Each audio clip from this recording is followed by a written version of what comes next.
Ya Roh Kudus, dalam ibadah dan perayaan Natal di KJTU Gedong pada saat ini, kami rindu untuk bersama dengan kebenaran firman-Mu. Jadikan hati kami palungan untuk Yesus lahir dalam kehidupan kami. Jadikan hidup kami tanah yang baik dan subur, yang Engkau taburi benih firman Tuhan, bertumbuh, berakar dan berbuah berlipat kali ganda di dalam Tuhan, sehingga keluar dari tempat ini kami diperkenankan untuk dapat menjadi pelaku-pelaku firman Tuhan, tidak hanya mendengar saja. Hamba-Mu yang Engkau panggil untuk melayangkan kebenaran firman Tuhan, yang penuh dengan kelemahan dan dosa ini ya Tuhan, urapi dengan kuasa-Mu supaya apa yang keluar dari mulut hamba-Mu berkenan kepada Tuhan. Di dalam nama Tuhan Yesus kami berdoa. Amin.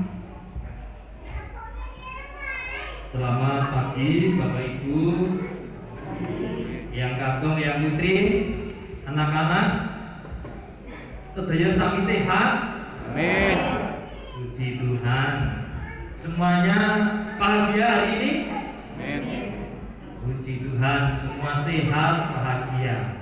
Nah, Bapak Ibu, ada satu kata, kalau tidak kenal maka tidak sayang. Maaf, saya tak buka maskernya ya, boleh ya? Boleh. Boleh. Minta izin ya Pak Kudus ya. Ya, saya akan buka masker saya.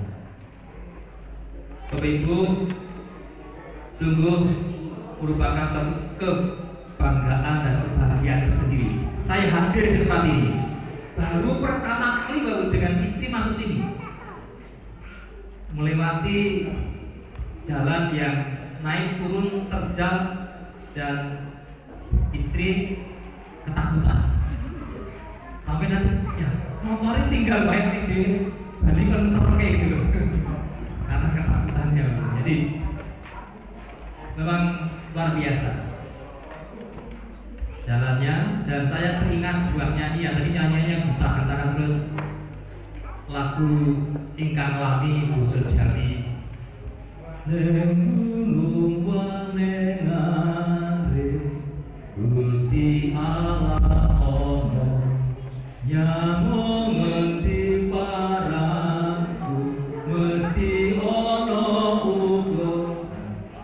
Jadi kemana kita pergi, kemana kita berada, Allah senantiasa hadir, dan itulah Allah yang Immanuel yang kita rayakan dan kita peringati hari ini. Di kota Jakarta metropolitan ada Tuhan Yesus. Di gedung ini ya, ini di desa atau di gunung? Lereng Oh, di gunung, di lereng gunung ini Tuhan hadir. Amin. Puji Tuhan. Kalau nggak hadir, nggak ada orang Kristen yang di tempat ini, Bapak Ibu dan Saudara kasih Tuhan. Terima kasih untuk panitia yang memberikan kesempatan kepada saya untuk melayangkan kebenaran firman Tuhan di tempat ini. Nama saya Pendeta Pujo Kristanto. Asli saya Gunung Kidul. Siapa orang Gunung Kidul? Nah, kalau Bapak Ibu dengar Gunung Kidul, lalu yang terpikirkan apa? Batu akeh, Pak. Panas, mulai. Batu-batu sama pohon jati. Kekurangan air. Ya. Sekarang apa? Objek wisatanya. Kalau ke pantai Bapak Ibu mesti Gunung Kidul. Saya asli Gunung Kidul Bapak Ibu, perbatasan antara Panyaran dan Sukoharjo, Wonogiri dan Sukoharjo. Jadi sudah pojok paling utara dan paling timur ya dari arah Gunung Kidul. Jadi tepatnya di Dusun Sempulor, Rejosari Seming, Gunung Kidul. Itu asal saya, asli saya. Saya saat ini melayani jemaat Tuhan di GKJ Secang. Gereja Kristen Jawa Cetang ditabiskan tahun 1995, tanggalnya 6 Juli, jadi hampir 27 ya. Dan pada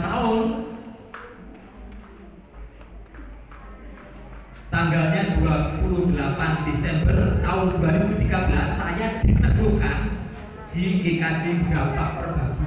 Jadi saya ini satu pendeta melayani 2 gereja dewasa, yaitu GKJ Cetang dan GKJ Grapak Perbabu. Sinten ingkang sampun lewat Cetang kalian Grapak? Asri, Pak. Dari mana? Pun. Duh, gereja pipit ke Cetang kalian Grapak kok. Nggih. Nah, terus waktu ini itu 2 kecamatan, gerejanya ya tidak ada jarak gitu, dalam arti jarak kecamatan sana sudah. Jadi satu gitu ya. Seperti kalau di sini GKJ TU Gedong sama GKJ TU mana ini? Ngademan. Ya, Ngademan itu ya. Itu jadi satu gitu. Jadi satu pendeta 2 gereja. Jadi melayani. Kalau dalam bahasa orang menikah apa bagus? Mayo ya. Jadi kami kata mayo gitu ya. Ya gitu. Jadi itu di dalam gereja. Oleh karena itu sekali lagi kami atas nama pribadi dan juga warga jemaat Majelis GKJ Cetang dan GKJ Grapak Perbabu menyampaikan salam persekutuan untuk majelis dan jemaat Tuhan di GKJ TU Gedong. Biarlah melalui pertemuan ini persekutuan kita semakin erat di dalam Tuhan. Bapak Ibu dan Saudara, itu perkenalan dan saya hadir dengan istri. Saya juga punya anak 2. Satu sudah kerja, satu masih kuliah. Kok bisa sampai sini? Ini luar biasa. Tadi saya baru kenal itu ada Mbak Hana sama tadi adiknya gitu ya. Dulu warga GKJ kenalan, saya mulai GKJ kenalan pendeta sosial 4 tahun pada waktu itu. Dan Mbak Hana pernah sekolah di SMA Kristen 1 di Cetang, di kenal itu. Ini bagian Pak Cornelius juga kenal itu. Tapi kenal di FB, ketemu sekarang ini lah. Nanti mampir Pak ya, beli sapi ya gitu. Ya, Bapak Ibu dan saudara-saudara yang dikasih Tuhan, saat ini kita merayakan Natal, hari kelahiran Tuhan Yesus Kristus. Kemarin dalam sebuah grup WA saya punya ini, ada keluarga yang merayakan Natal.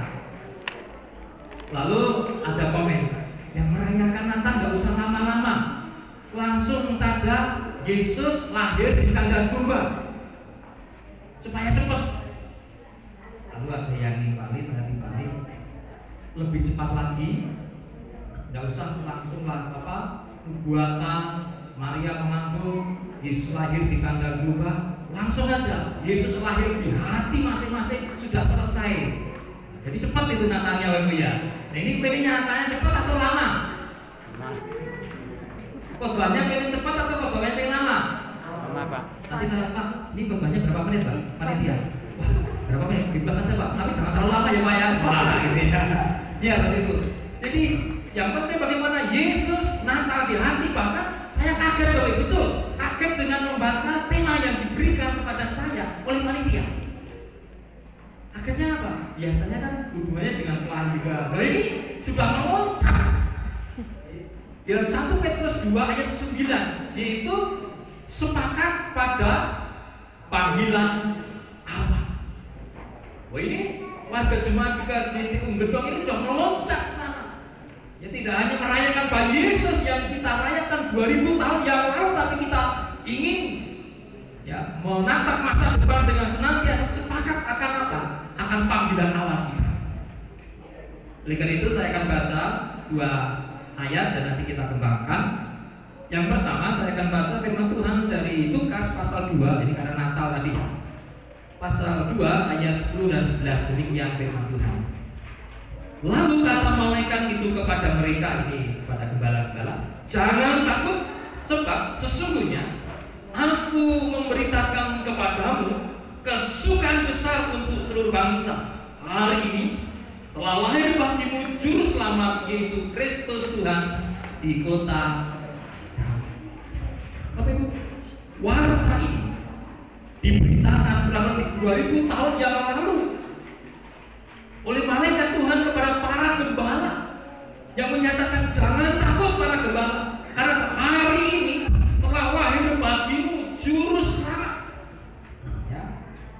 ini mengingatkan kita saat ini. Mengapa tadi saya bertanya Bapak Ibu hari ini bahagia sukacita? Karena merayakan Natal. Karena Natal adalah sukacita, kebahagiaan. Dikatakan jangan takut, sebab sesungguhnya aku memberitakan kepadamu kesukaan besar untuk siapa Bapak Ibu? Kesukaan besar untuk siapa? Seluruh bangsa. Untuk orang Kristen? Seluruh bangsa. Semua umat manusia, semua bangsa. Jadi Yesus datang bukan hanya untuk orang Kristen, tapi untuk semua umat manusia.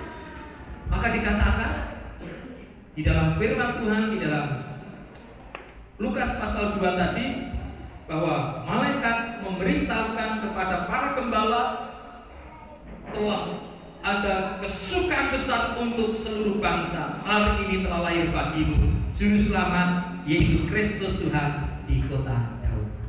Dan kita saat ini baru merayakan dengan sukacita. Kenapa? Ada kesukaan besar, yaitu Tuhan Yesus Kristus telah datang, telah hadir di dunia ini, bahkan saat ini sudah hadir dan lahir di hati saya, di hati Bapak Ibu. Sehingga hati Bapak Ibu, hati saya menjadi palungan untuk tempat Yesus lahir itu sendiri.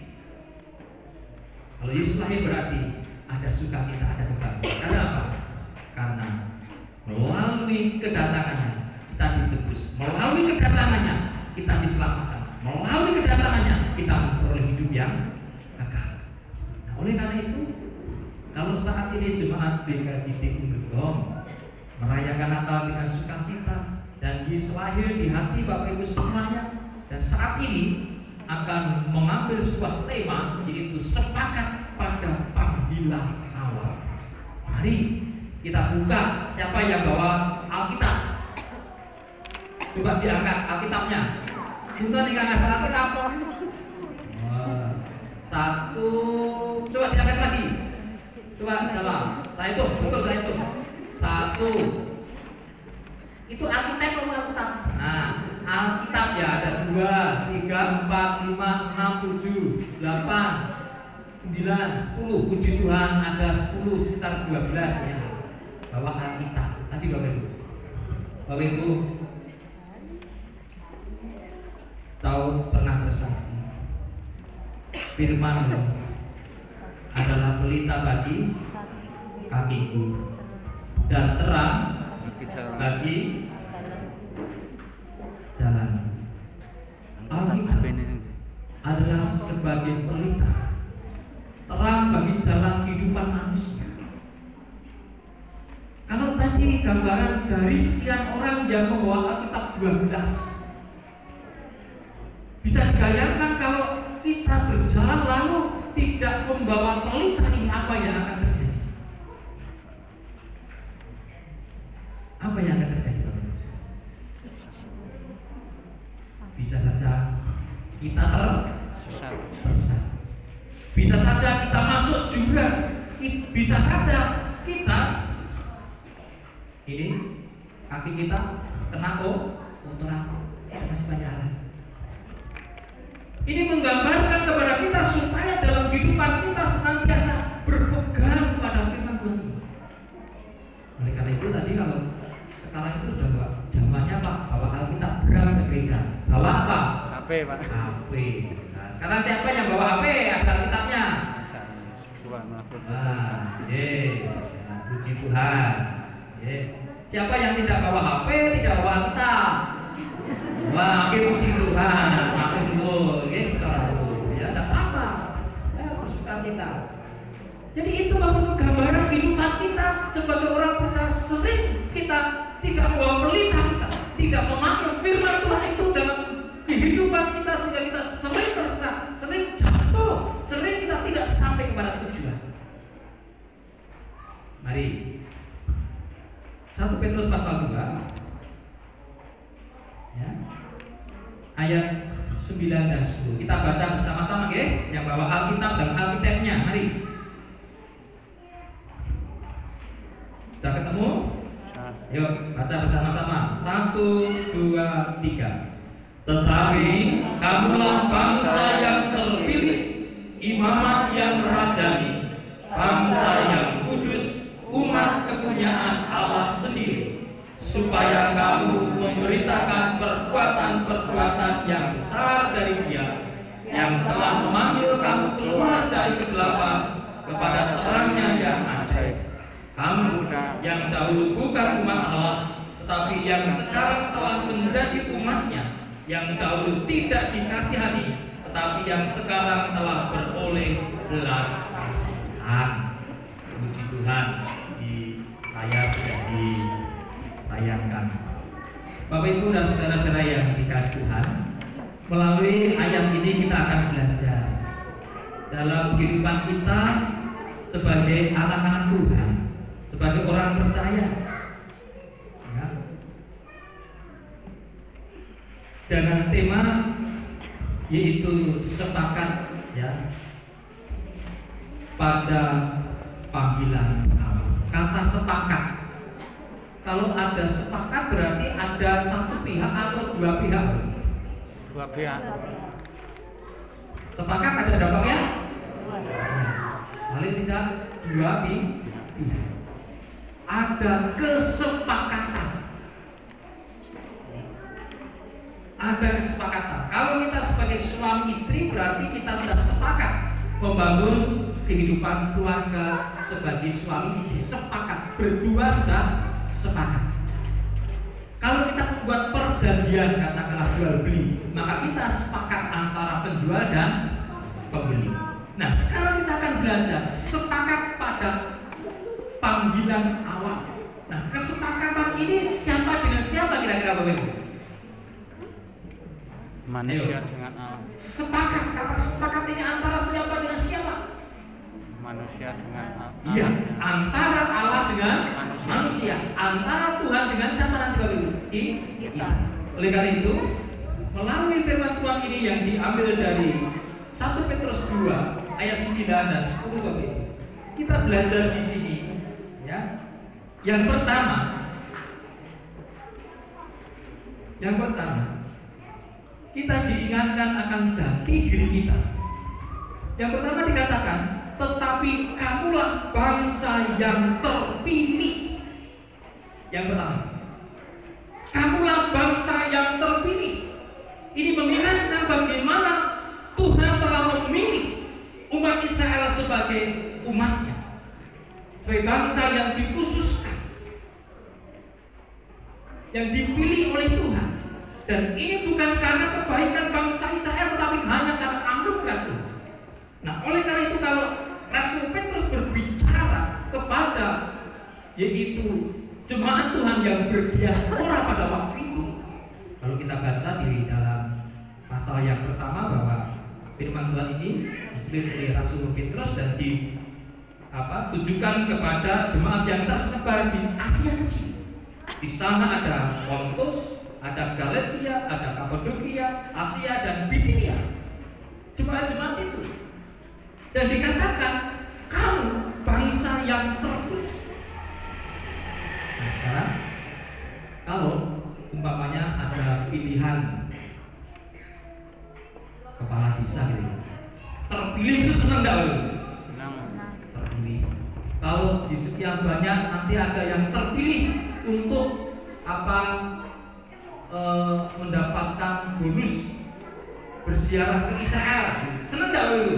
Senang. Wah, senang. Hal-hal seperti itu senang. Apalagi kita dikatakan kamulah bangsa yang terpilih. Yang memilih siapa? Siapa yang memilih itu? Tuhan. Kita sebagai bangsa yang terpilih dan yang memilih adalah Tuhan. Untuk diapakan? Untuk diselamatkan. Jadi yang pertama kita diingatkan, kamulah bangsa terpilih. Akulah bangsa terpilih. Ya. Kita semua Bapak Ibu, saya dan saudara, sebagai umat yang telah dipilih oleh Tuhan. Dan itu bukan karena kebaikan kita, itu hanya karena anugerah dan cinta kasih Tuhan. Kita semua diselamatkan bukan karena perbuatan baik kita, tetapi hanya karena anugerah Tuhan. Yuk coba sekarang tersenyum kanan kiri. Kamu pribadi yang terpilih. Ayo katakan, Kamu pribadi yang terpilih. Siapa itu? Bapak Ibu terpilih. Ya, terpilih menjadi apa? Umat Tuhan, dari bangsa. Kalau bangsa kan besar, pribadi berarti pribadi-pribadi yang dipilih oleh Tuhan untuk diselamatkan. Nah, itu yang pertama. Senang tidak Bapak Ibu menjadi bangsa yang terpilih, menjadi umat yang terpilih, menjadi pribadi yang terpilih, menjadi yaitu murid Tuhan Yesus Kristus. Bahagia dan senang. Kita terus mengingatkan itu kepada jemaat Tuhan yang ada di KJP Gedong ini, dan juga untuk jemaat yang lainnya. Yang pertama itu. Lalu yang kedua, melalui firman Tuhan juga diingatkan selain tetapi kamulah bangsa yang terpilih. Kenapa? Mengapa ada kata tetapi lalu? Karena di ayat-ayat sebelumnya banyak orang yang menolak keselamatan, banyak orang yang menolak Tuhan Yesus Kristus. Dikatakan sebagai batu sandungan. Tetapi bagi orang yang menerima Kristus, Yesus adalah sebagai batu penjuru. Maka dikatakan, tetapi kamu bukan orang-orang yang menolak Kristus, tetapi kamu adalah bangsa terpilih yang dipilih oleh Tuhan. Entah itu caranya Bapak Ibu sakit lalu sembuh, entah itu caranya bagaimana Bapak Ibu sejak kecil lahir sudah menjadi orang Kristen, ada keluarganya Kristen, entah itu Bapak Ibu pertobatan pada waktu dewasa. Itu cara Tuhan yang jelas. Itu adalah cara Tuhan memilih saya, memilih Bapak Ibu menjadi umat Tuhan. Itu yang pertama. Lalu yang kedua, selain dikatakan sebagai bangsa yang terpilih, imamat yang raja. Nah, apa maksud imamat yang raja? Kita diingatkan Bapak Ibu bahwa bagaimana umat pada waktu itu ya, di dalam perjanjian lama, imam adalah dipakai oleh Tuhan untuk mengaturkan persembahan, mempersembahkan. Raja kita selalu memimpin. Nah, lalu kalau dikatakan di sini, selain kita sebagai bangsa yang terpilih dan imamat yang rajani, artinya apa? Ya, kalau tadi sebagai imam itu apa? Menghaturkan persembahan, raja memimpin.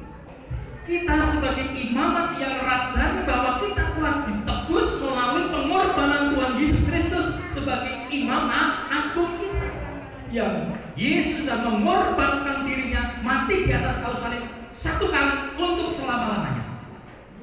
Maka kita sebagai anak-anak Tuhan, sebagai orang yang percaya, disebut sebagai imamat yang rajani.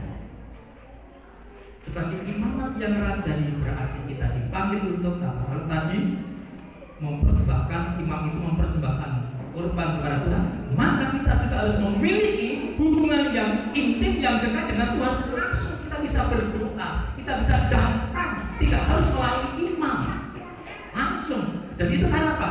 Karena penebusan Tuhan Yesus Kristus. Ingat begitu, pada saat Yesus mati di atas kayu salib, ada salah satu yaitu tanda tabir bait Allah apa? Terbelah menjadi dua, ruang kudus dan ruang maha kudus. Dan itu menunjukkan kepada kita tidak lagi melalui imam, tetapi kita bisa langsung datang kepada Tuhan, karena Kristus sudah mendamaikan kita dengan pengorbanan di atas kayu salib. Maka kita disebut sebagai imamat yang raja, yang bisa kita datang kepada Tuhan secara langsung dengan doa kita, termasuk sebagai raja itu memimpin. Di sisi lain kita juga bisa memimpin di dalam diri kita pribadi, karena seorang raja itu memimpin, seorang raja itu berkuasa. Nah, maka sebagai imamat raja kita juga dipanggil, selain memiliki hubungan yang baik dengan Tuhan, juga kita bisa menguasai diri kita untuk memimpin diri kita hidup di dalam benar. Lalu yang ketiga, selain dikatakan kamulah bangsa terpilih, imamat rajani, yuk katakan sekali lagi, kanan kiri belakang, kamu imamat rajani. Yo sebutkan, dan apa? Oke, selain tadi ya Bangsa yang terpilih sekarang, kamu imamat yang rajani loh. Yo, imamat yang rajani, ya. Ya, imamat yang rajani. Lalu yang ketiga disebutkan di sana selain imamat yang rajani juga bangsa yang kudus. Kita penuh dosa, kita penuh kelemahan, dan kita telah dikuduskan oleh Tuhan melalui Yesus datang ke dunia, lahir di kandang domba, ditaruh di palungan, kotor, bau, dan ini menggambarkan kehidupan saya dan Bapak Ibu kotor, bau, najis, dosa. Namun Yesus mau datang dan hadir di tempat yang hina, di tempat yang kotor, supaya kita menjadi bersih karena Dia Allah yang kudus, Allah sendiri yang mau datang menjelma menjadi manusia. Dan karena kasih-Nya maka kita menjadi umat yang kudus, artinya umat yang dikhususkan, dikuduskan oleh Tuhan. Artinya kita berdosa, kita dikuduskan oleh Tuhan. Bapak Ibu semua sudah menerima baptis? Yuk, semua sudah baptis? Ya, sudah. Anak-anak sudah dibaptis kan? Baptis berarti tadi kita telah menerima sakramen baptis, telah dikuduskan melalui darah Kristus. Darah Kristus menyucikan kita, menguduskan kita, dan Roh Kudus bertata dalam kehidupan kita dan menjadikan kita kudus. Maka disebutkan oleh Rasul Petrus, selain kamu sebagai bangsa yang terpilih, imamat yang rajani, bangsa yang kudus. Nah, jadi kita sebagai umat yang dikuduskan. Nah, sekarang pertanyaannya, apakah kita saat ini orang yang kudus? Kira-kira orang kudus tidak kita? Iya, Pak. Orang kudus itu yang hanya ada di Kudus, Pak. Di sini nggak ada orang kudus, ini orang gedong, Pak. Apakah kita sebagai orang yang kudus? Iya, dikuduskan. Kudus tidak, Bu? Dikuduskan oleh Kristus. Ya. Ternyata dalam kehidupan kita jujur.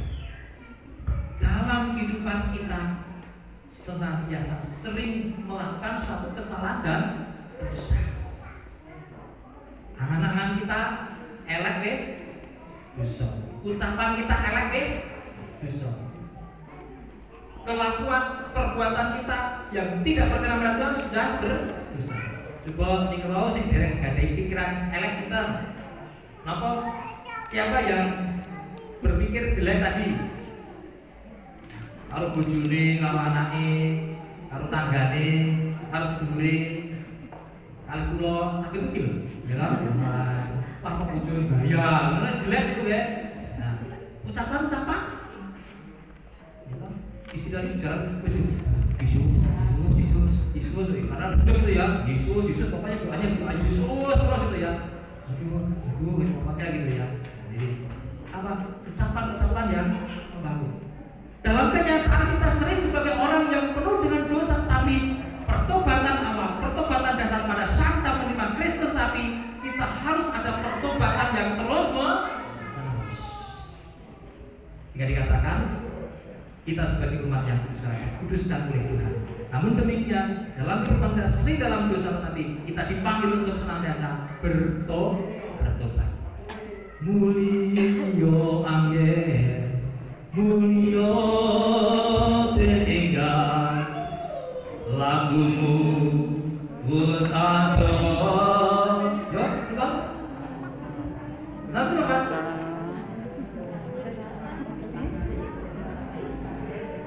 Aduh ciloko angger mulio den ingkang mulio. Itu Tuhan dengan kelembutan memanggil kita sebagai orang yang disucikan, tetapi kami kita sendiri berbuat dosa dipanggil untuk apa? Untuk kembali seperti anak yang hilang. Dan itulah keberadaan kita. Namun Rasul Petrus mengatakan, kamu sebagai bangsa yang kudus, maka kita juga harus hidup dalam kekudusan. Yuk katakan samping kanan kiri belakang. Tadi yang pertama bangsa ya Pak? Terpilih imamat rajani, lalu Bangsa yang kudus. bangsa yang kudus. Katakan kamu sebagai umat yang dikuduskan Tuhan. Umat yang kudus, bangsa yang kudus. Katakan ayo supaya nanti terpeter ya Bapak Ibu. Yo katakan satu dengan yang lain. Kamu sebagai bangsa yang kudus, ya. Oke. Selain sebagai bangsa yang kudus apa Bapak Ibu? Umat kemuliaan Allah. Nah, lalu tadi kita sebagai bangsa yang terpilih, imamat yang rajani, lalu bangsa yang kudus, dan itu harus kita pahami Bapak Ibu dan saudara-saudara yang dikasih Tuhan. Lalu dikatakan umat kepunyaan Allah, umat kepunyaan Allah. Jadi selain kita sebagai tadi bangsa yang kudus, umat kepunyaan Allah, umat kagunganipun sinten? Gusti Allah. Menawi kita sami menika dados umat kagunganipun Gusti Allah, raosipun kados pundi? Remen, bingah, kuatir, ajri boten. Loh, karena kita menika umat kagunganipun Gusti Allah. Sanes umat kagunganipun manungsa, sanes umat kagunganipun Rahmatan sanes umat kagunganipun Gusti Allah ingkang witaken langit bumi lan jagat lan saesunipun, ingkang nggadhahi samudayanipun, ingkang nyelamataken gesang kita, nyelamataken sedaya umat manusia. Menika ndadosaken kegiatan kita sami minangka tiyang pitados kalau kita ini umat kepunyaan. Maka Rasul Petrus pada waktu itu, Bapak Ibu, pada saat itu jemaat menghadapi tantangan yang berat, dicela, dihina, dalam penderitaan. Lalu diingatkan, kamu umat kepunyaan Allah. Sebagai umat kepunyaan Allah, tidak usah takut, tidak usah khawatir. Karena apa? Kamu dilindungi, dipelihara, disertai bahkan diberkati oleh Tuhan. Tapi dalam kenyataannya, awak iki sok kuatir boten? Kuatir. Sok wedi boten? Itu manusiawi. Tetapi kalau hidup kita dikuasai oleh kekhawatiran-kekhawatiran, kalau hidup kita dikuasai oleh ketakutan-ketakutan, maka kita akan menjadi orang-orang yang pesimis.